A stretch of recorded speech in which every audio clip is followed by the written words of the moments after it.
जय श्री श्याम दोस्तों, जय माता दी। स्वागत है आप सबका एक बार फिर से आपके ही अपने श्यामोए चैनल पर एक और नई वीडियो में। तो दोस्तों, आज की वीडियो बहुत ही खास होने वाली है, बहुत ही अनोखी होने वाली है। तो दोस्तों, आज हम आपको सुनाने वाले हैं माँ अन्नपूर्णा के व्रत की कथा। तो दोस्तों, कथा को पूरी सुनिएगा, क्योंकि किसी भी व्रत कथा को बीच में छोड़कर जाना पाप होता है। तो दोस्तों, आप भी इस कथा को पूरी सुनिएगा, बहुत ही अच्छी ये कथा होने वाली है। तो दोस्तों, चलिए शुरू करते हैं। माँ अन्नपूर्णा माता का महाव्रत मार्गशीर्ष मास की कृष्ण पक्ष पंचमी से प्रारंभ होता है और मार्गशीर्ष शुक्ल षष्ठी को समाप्त होता है। यह व्रत 17 दिनों का होता है और कई भक्त 21 दिनों तक भी इसका पालन करते हैं। माँ अन्नपूर्णा माता के महाव्रत की कथा हम आपको अब सुनाने वाले हैं। तो कथा शुरू करने से पहले एक छोटी सी रिक्वेस्ट आपसे जरूर करेंगे कि अगर आप चैनल पर पहली बार आए हैं तो प्लीज़ चैनल को सब्सक्राइब करके साथ में रही बेल आइकन को प्रेस जरूर कीजिएगा और कमेंट में जय माँ अन्नपूर्णा की हाजिरी जरूर लगाइएगा। दोस्तों, वीडियो को लाइक कीजिएगा और अन्य लोगों को भी शेयर कीजिएगा। तो चलिए शुरू करते हैं माँ अन्नपूर्णा के महाव्रत की कथा। तो दोस्तों, एक समय की बात है, काशी निवासी धनंजय की पत्नी का नाम सुलक्षणा था। उसे अन्य सब सुख प्राप्त थे, केवल निर्धनता ही उसके दुख का एकमात्र कारण थी। यह दुख उसे हर समय सताता रहता था। एक दिन सुलक्षणा पति से बोली, स्वामी, आप कुछ उद्यम करो तो काम चले। इस प्रकार कब तक काम चलेगा?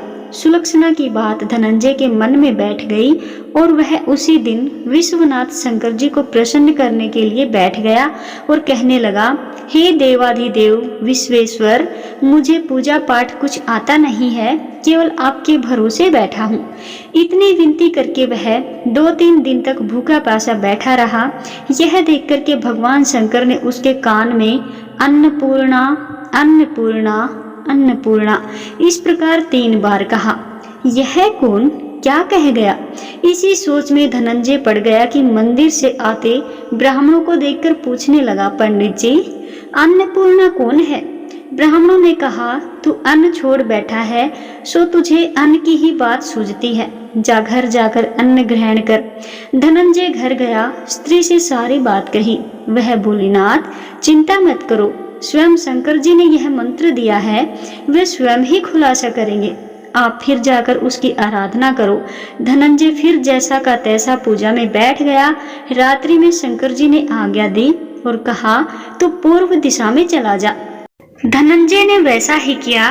वो पूर्व दिशा की ओर चल पड़ा। वह रास्ते में अन्नपूर्णा माँ का नाम जपता जाता, रास्ते में फल खाता, झरनों का पानी पीता जाता।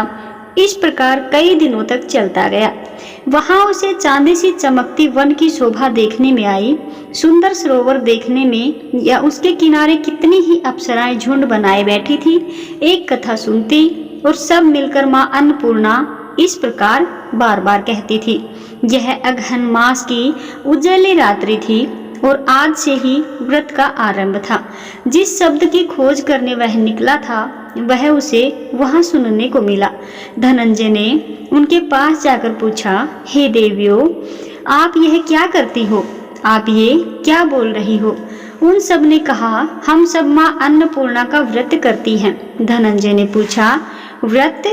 पूजा करने से क्या होता है? यह किसी ने किया भी है? इसे कब किया जाए? कैसा व्रत है ये? व्रत में कैसी विधि है? मुझे भी विस्तार से बतलाओ। वे कहने लगी, इस व्रत को सब कोई कर सकते हैं। 21 दिन तक के लिए 21 गांठ का सूत लेना चाहिए। 21 दिन यदि न बने तो 1 दिन उपवास करें। यह भी न बने तो केवल कथा सुनकर के प्रसाद ले। निराहार रहकर कथा कहें। कथा सुनने वाला कोई न मिले तो पीपल के पत्तों को रख करके सुपारी या घृत कुमारी यानी कि ग्वार पाठा वृक्ष के सामने दीपक को साक्षी मान करके सूर्य, गाय, तुलसी या महादेव को कथा कहें। इनको कथा कहे बिना, इनको कथा सुनाए बिना मुख में दाना भी नहीं डालना चाहिए। यदि भूल से कुछ पड़ जाए तो 1 दिवस फिर उपवास करें। व्रत के दिन क्रोध न करें, झूठ न बोले। धनंजय बोला, इस व्रत के करने से क्या होगा? वे कहने लगी, इसके करने से अंधों को नेत्र मिले हैं, लूलों को हाथ मिले हैं, निर्धन के घर धन आए, बांझ के घर संतान आए, मूर्ख को विद्या आए। जो जिस कामना से व्रत करे माँ उसकी इच्छा पूरी करती है। वह कहने लगा, बहनों, मेरे पास भी धन नहीं है, विद्या नहीं है, कुछ भी तो नहीं है। मैं तो दुखिया ब्राह्मण हूँ, मुझे इस व्रत का सूत दोगी? हाँ भाई, तेरा कल्याण हो, हम तुम्हें अवश्य देंगी। ले इस व्रत का मंगल सूत ले। धनंजय ने व्रत किया, व्रत पूरा हुआ। तभी सरोवर से 21 खंड की सुवर्ण सीढ़ी हीरा मोती जड़ी हुई प्रकट हुई। धनंजय जय अन्नपूर्णा अन्नपूर्णा कहता जाता था।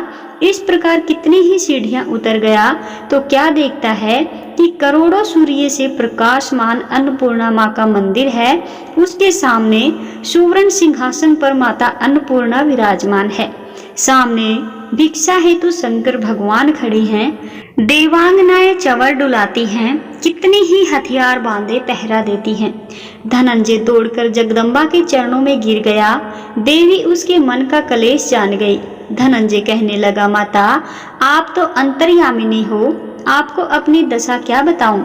माता बोली, मेरा व्रत किया है, जा, संसार तेरा सत्कार करेगा।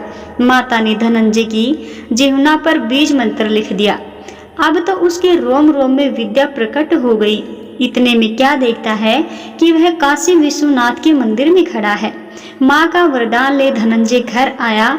सुलक्षणा से यह सब बात उन्होंने कही। माताजी की कृपा से उनके घर में संपत्ति उमड़ने लगी। उनके छोटे से घर की गिनती अब बड़े घरों में होने लगी।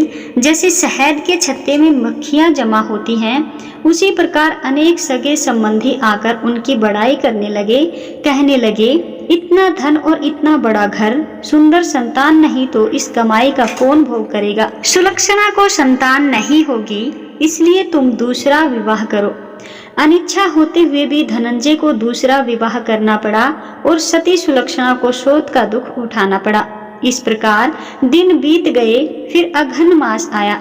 नए बंधन से बंधे पति से सुलक्षणा ने कहलाया कि हम व्रत के प्रभाव से सुखी हुए हैं, इस कारण यह व्रत छोड़ना नहीं चाहिए। यह माताजी का प्रताप है जो हम इतने संपन्न और सुखी हैं। सुलक्षणा की बात सुन धनंजय उसके यहाँ आया और व्रत में बैठ गया। नई बहू को इस व्रत की खबर नहीं थी। वह धनंजय के आने की राह देख रही थी। दिन बीतते गए और व्रत पूर्ण होने में 3 दिवस बाकी थे कि नई बहू को खबर पड़ी। उसके मन में ईर्ष्या की ज्वाला दहकने लगी। सुलक्षणा के घर आ पहुंची और उसने वहां भगदड़ मचा दी। वह धनंजय को अपने साथ ले गई। नए घर में धनंजय को थोड़ी देर के लिए निद्रा में आ दबाया और उसी समय नई बहू ने उसका व्रत का सूत तोड़ करके आग में फेंक दिया। अब तो माताजी का कोप जाग गया। घर में अकस्मात आग लग गई। सब कुछ जलकर खाक हो गया। सुलक्षणा जान गई और पति को फिर से अपने घर ले आई। नई बहू रूठ करके पिता के घर जा बैठी। पति को परमेश्वर मानने वाली सुलक्षणा बोली, नाथ, घबराना नहीं है, माताजी की कृपा अलौकिक है। पुत्र कुपुत्र हो जाता है पर माता कुमाता नहीं होती। अब आप श्रद्धा और भक्ति से आराधना शुरू करो, वे जरूर हमारा कल्याण करेंगी। धनंजय फिर माता के पीछे पड़ गया। फिर वही सरोवर सीढ़ी प्रकट हुई, उसमें माँ अन्नपूर्णा कहकर वह उतर गया। वहां जा माताजी के चरणों में रुदन करने लगा। माता प्रसन्न हो बोली, यह मेरी सुवर्ण की मूर्ति ले, उसकी पूजा करना, तू फिर सुखी हो जाएगा। जा, तुझे मेरा आशीर्वाद है। तेरी स्त्री सुलक्षणा ने श्रद्धा से मेरा व्रत किया है, उसे मैंने पुत्र दिया है। धनंजय ने आंखें खोली तो खुद को काशी विश्वनाथ के मंदिर में खड़ा पाया। वहां से फिर उसी प्रकार घर को आया। इधर सुलक्षणा के दिन चढ़े और महीने पूरे होते ही पुत्र का जन्म हुआ। गांव में आश्चर्य की लहर दौड़ गई। इस प्रकार दिन बीतते गए और उसे गांव के निसंतान सेठ के पुत्र होने पर उसने माता अन्नपूर्णा का मंदिर बनवा दिया। उसमें माताजी धूमधाम से पधारी, यज्ञ किया और धनंजय को मंदिर के आचार्य का पद दे दिया। जीविका के लिए मंदिर की दक्षिणा और रहने के लिए बड़ा सुंदर सा भवन बनवा दिया। धनंजय स्त्री पुत्र सहित वहां रहने लगा। माताजी के चढ़ावे में भरपूर आमदनी होने लगी। उधर नई बहू के पिता के घर डाका पड़ा, सब लुट गया। वे भीख मांगकर पेट भरने लगे। सुलक्षणा ने यह सब सुना तो उन्हें बुलवा भेजा, अलग घर में रख लिया और उनके अन्न वस्त्र का प्रबंध कर दिया। धनंजय, सुलक्षणा और उसका पुत्र माताजी की कृपा से आनंद से रहने लगे। माताजी ने जैसे इनके भंडार भरे, वैसे ही माँ अन्नपूर्णा सबके भंडार भरे। तो दोस्तों, ये थी माँ अन्नपूर्णा के व्रत की चमत्कारिक कथा। अब हम आपको सुनाने वाले हैं माँ अन्नपूर्णा का चमत्कारिक मंत्र, जिसका जप आपको हर रोज भोजन करने से पूर्व करना चाहिए। तो दोस्तों, माँ अन्नपूर्णा का मंत्र है, अन्नपूर्णे सदा पूर्णे शंकर प्राण वल्लभे ज्ञान वैराग्ये सिद्धार्थ भिक्षाम देहि च पार्वती माता च पार्वती देवी पिता देवो महेश्वर है बांधवा शिव भक्ताश्च स्वदेशो भुवन त्रयम्। एक बार फिर से सुन लीजिएगा, अन्नपूर्णे सदा पूर्णे शंकर प्राण वल्लभे ज्ञान वैराग्ये सिद्धार्थ भिक्षाम देहि च पार्वती माता च पार्वती देवी पिता देवो महेश्वर है बांधवा शिव भक्ताश्च स्वदेशो भुवन त्रयम्। तो दोस्तों, ये है माँ अन्नपूर्णा का चमत्कारिक मंत्र। आप इस मंत्र का अवश्य जप करें और इस कथा का श्रवण भी अवश्य ही करें। तो दोस्तों, अगर आपको हमारी वीडियो पसंद आई हो तो एक बार कमेंट में जय माँ अन्नपूर्णा की हाजिरी जरूर लगाएं और इस कथा को अन्य लोगों के साथ भी शेयर करें। तो दोस्तों, आज की वीडियो में बस इतना ही। मिलते हैं आपसे कल एक और नई वीडियो में नए उपाय, नई जानकारी के साथ। तब तक के लिए सभी दोस्तों को जय श्री राम, जय माता दी, जय माँ अन्नपूर्णा।